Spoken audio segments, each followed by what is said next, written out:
Hey guys, sorry the last video cut out because I know the last time this happened, I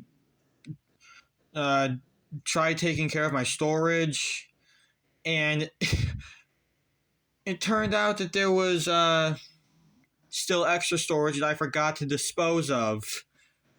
So I took care of all that. So hopefully this time nothing will happen. So I'm just gonna carry off from what I was talking about in the last video because I think I was talking about this record in particular. Yeah, if you haven't watched part one of this, then I would highly recommend it because otherwise this video is going to make absolutely no sense. So yeah, this will make no sense unless you watch part one. So, anyways, okay, yeah, the scratches on side 2 of this one. I don't know if you can see them. You have to get it on a certain lighting, but they are deep and they affect the record's playing. I can barely even see them, but they're there and they're bad. Why did my phone buzz? Did someone text me or something? I'll have to check later. Maybe one of my friends texted me or something. I don't know. All right. So personally, if you're looking for good sound quality, then I would definitely recommend previously owned records. But at the same time, you do have to be careful. You have to check because even though usually when you decide to get a previously owned record, you usually find one that the previous owners took care of. But then other times, you'll find others that'll leave you wondering, what the hell did these people do to this thing? Why would they treat a record like this? Because this one is a perfect example. How could anyone get a record this dirty? I still don't know if you can see it or not. Just all this. Maybe you can see some of it, but it looks way worse in person. But yeah, between this Eagles album, this Fleetwood Mac album, and then also the Aerosmith album I have, they just cannot be played because all 3 of them were previously owned, and whoever had them before did not take care of them.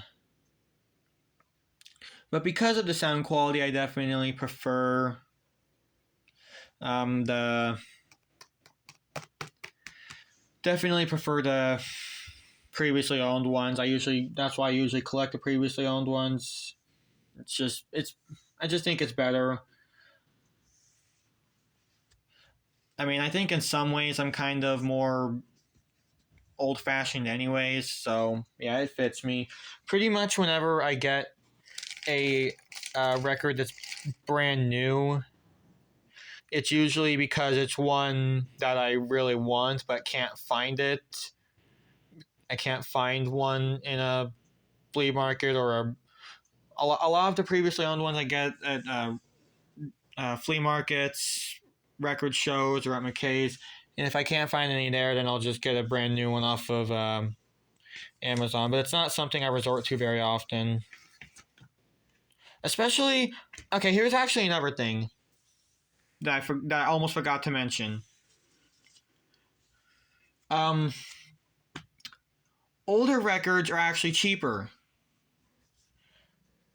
because the new condition records can fall somewhere in the $30 price range. Yeah, because I remember paying somewhere around $30 for this one. Okay, now this one here, this older copy, this one comes close because for some reason I never peeled the price sticker off of this one, but take a look at this one.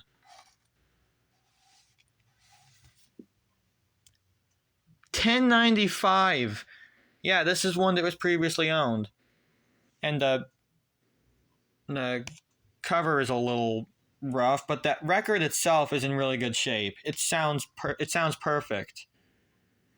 and yet I only paid this much for it. $10.95. That's a good deal. So yeah, personally, I would recommend the newer ones because of the sound quality and their price. Well, I think that's it for this. Bye.